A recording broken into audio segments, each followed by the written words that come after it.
Olá, chegamos à lição 10, você está na classe de professores, esse canal do YouTube que pretende ajudar você, dar subsídios a você para estudar a lição da Escola Sabatina, que nesse trimestre está trabalhando com o livro do profeta Daniel. Nós chegamos ao capítulo 9 de Daniel. Você está lembrado que no capítulo 9... no capítulo 8, ele deixou no ar uma profecia. Daniel estava muito preocupado com o povo de Deus. Daniel estava muito preocupado com Israel, que estava no cativeiro em Babilônia, e o tempo estava passando, e parecia que Deus não estava cumprindo a sua promessa de retirá-los de lá. Deus disse que eles iriam para lá como um castigo, como recompensa dos seus pecados, mas que com o tempo Deus os tiraria de lá. Havia profecias, como por exemplo de Jeremias, que atestavam esta verdade. Então, o que nós temos no capítulo 9? Nós temos exatamente a resposta de Deus e, ao mesmo tempo, nós temos a explicação de uma profecia que foi levantada apenas no capítulo 8 de Daniel, verso 14, que dizia o seguinte, que até 2.300 tardes e manhãs o santuário seria purificado. Que santuário era este? O que significava essa profecia? Ficou no ar. E diante desse número e dessa profecia de tempo, Daniel ficou apavorado, ele ficou triste, ele ficou acabrunhado. Mas ele fez o que um cristão deve fazer, ele orou. Então o primeiro bloco da lição dessa semana é uma análise da oração de Daniel e a resposta profética. É interessante que essa oração de Daniel foi uma oração de alguém aflito, mas de alguém que reconheceu Deus como Senhor, como Salvador, como Perdoador e como revelador daquilo que ele mais precisava naquela hora, que era saber qual era o destino do povo de Deus. Mas Daniel, ele começa a sua oração confessando pecados. E é uma coisa interessante. No capítulo 9 de Daniel, nós temos Daniel como um tipo de Cristo. É interessante que, embora ele não fosse o pecador, não foi ele que pecou e então o povo foi levado cativo por causa do pecado de Daniel. Não, era um jovenzinho ainda. Foi o seu povo. Mas ele se coloca no lugar do povo e ele torna-se um intercessor. Semelhante a Jesus, que não teve pecado, mas a Bíblia diz que ele se fez pecado por nós. É interessante isto. Um outro aspecto é que Daniel era da tribo de Judá, Jesus também era da tribo de Judá. Ele não era da tribo de Levi, que era por função uma tribo de sacerdotes, intercessores entre Deus e o homem. Mas ele se arrogou ser um intercessor entre Deus e os homens. Daniel a mesma coisa. Se você analisar também aqui o capítulo 9, vai perceber que Daniel foi chamado de o bem-amado de Deus. A mesma coisa foi dita de Jesus por ocasião do seu batismo e da sua transfiguração. O anjo que socorreu Jesus quando ele estava lá no Getsemane sofrendo pelos nossos pecados, foi o mesmo anjo, Ellen White diz isto no livro Desejado de Todas as Nações, foi o mesmo anjo que socorreu Daniel, que é o anjo Gabriel, socorreu Daniel na sua aflição. E revelou a vontade de Deus sobre o povo e a futura libertação do povo de Israel, e ao mesmo tempo trouxe uma profecia que refere-se até os nossos dias. Então, o que nós temos aqui? Uma oração interessante e ao mesmo tempo uma resposta profética. Agora, o mais importante do capítulo 9, além da oração, logicamente, é que ele agora...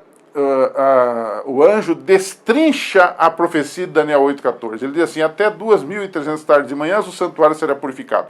Em outras palavras, o povo vai voltar, vai dar tudo certo, mas eu tenho algo mais ainda para te dizer, que abrange um período de tempo maior. 2.300 tardes e manhãs quer dizer 2.300 dias. De onde é que ele tira isto? Ele tira isso de Gênesis 1. Porque a Bíblia diz, e houve tarde e manhã o dia primeiro, houve tarde e manhã o dia segundo. Então, na verdade, o que você tem aqui? 2.300 tardes e manhãs dá 2.300 dias literais.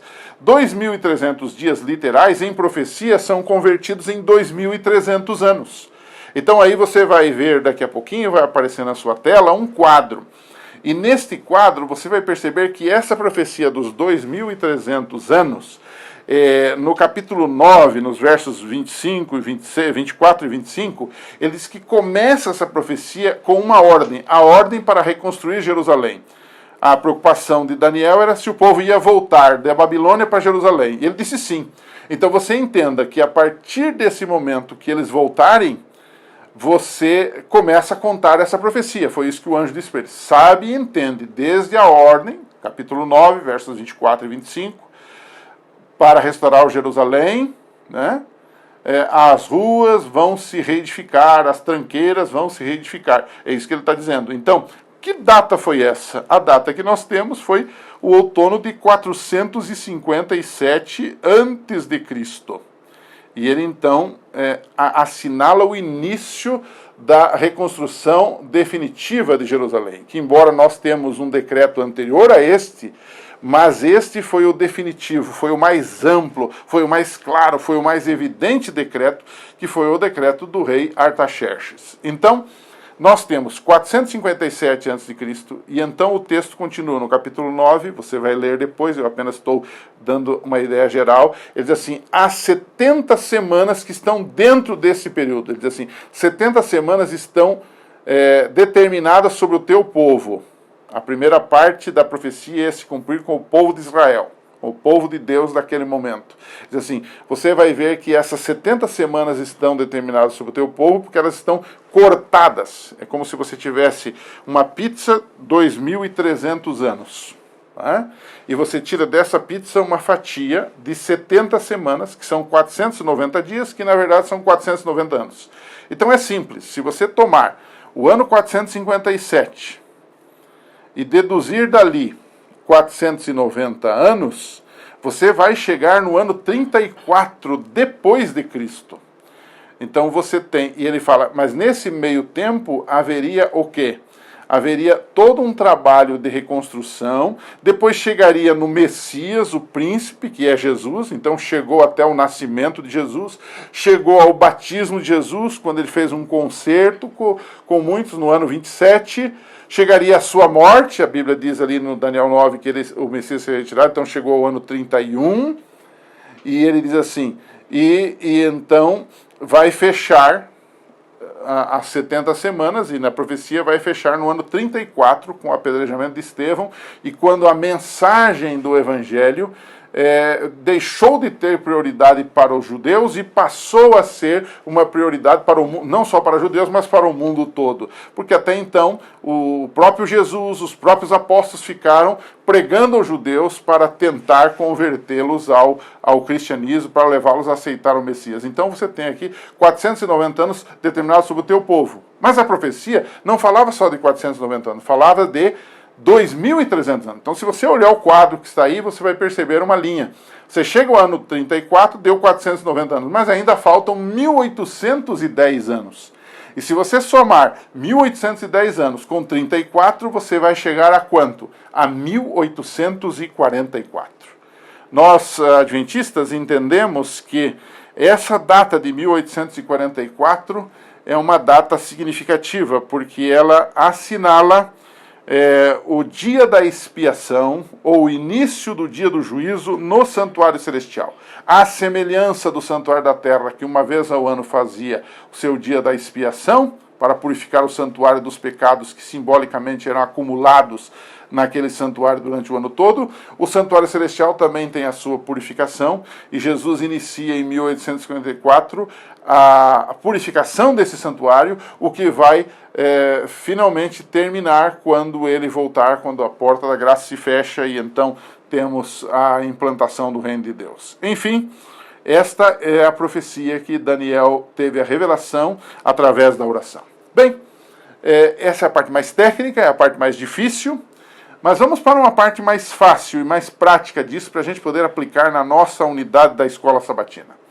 Muitas vezes as pessoas estudam isso, não precisam estudar uma vez, 2 vezes, 3 vezes, 5 vezes, às vezes, com muita aplicação, para poder entender toda a matemática desta profecia. Mas há algumas coisas espirituais muito importantes aqui.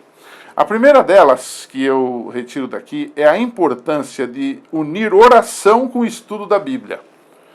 Se você observar, Daniel, que era um profeta, ele não apenas orou, mas ele também estudou a Bíblia para poder entender essas profecias, para poder entender o futuro do povo de Deus, porque ele estava angustiado, achando que Deus estava demorando muito para cumprir a sua promessa de que o povo seria repatriado, sairia de Babilônia como escravo e voltaria para a terra deles. Então ele ficou apavorado. Mas ele foi ler a Bíblia e a Bíblia disse, Jeremias, por exemplo, disse que com 70 anos o povo deveria voltar. Então ele leu a Bíblia e ele orou. Ele não apenas leu a Bíblia, mas também orou. Ele não apenas orou, mas ele também leu a Bíblia. Às vezes a gente tem a tendência de orar, de pedir, de clamar, mas a gente não estuda a Bíblia para ouvir a voz de Deus. Muitas vezes estudamos a Bíblia e nos tornamos secos, nos tornamos racionais demais. E não paramos para falar com Deus, para clamar a Deus. Então, essas duas coisas vão juntas, oração e estudo da Bíblia para fortalecer a nossa fé. Né? Um segundo ponto, eu já falei disso no início, Daniel aqui nesse capítulo, ele passa a ser um tipo de Cristo, que embora não tendo pecado, no caso aí do cativeiro, Daniel não devia nada para ser levado cativo, e foi levado cativo, ele incluiu-se entre os pecadores para interceder por eles. A mesma coisa que Jesus faz por nós. E é precioso a gente saber que homens do passado foram tão íntimos de Deus, tão leais a Deus, que eles foram tidos como um tipo do próprio Jesus Cristo, apesar de serem pecadores. Mas a vida deles era tão perto de Deus, que a vida deles, ao ser hoje estudada, ao ser hoje decifrada, transparece ali semelhanças da história deles com a história de Jesus. Tomara que essa seja também a minha e a sua experiência.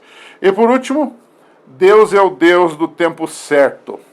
A profecia cumpriu-se com exatidão em cada um dos seus detalhes. Se Deus cumpriu no passado, eu lhe faço uma pergunta, não irá Ele cumprir no futuro também as suas profecias? Pense nisso, converse um pouco com os seus alunos. Na semana que vem a gente se encontra aqui. Um abraço e até lá.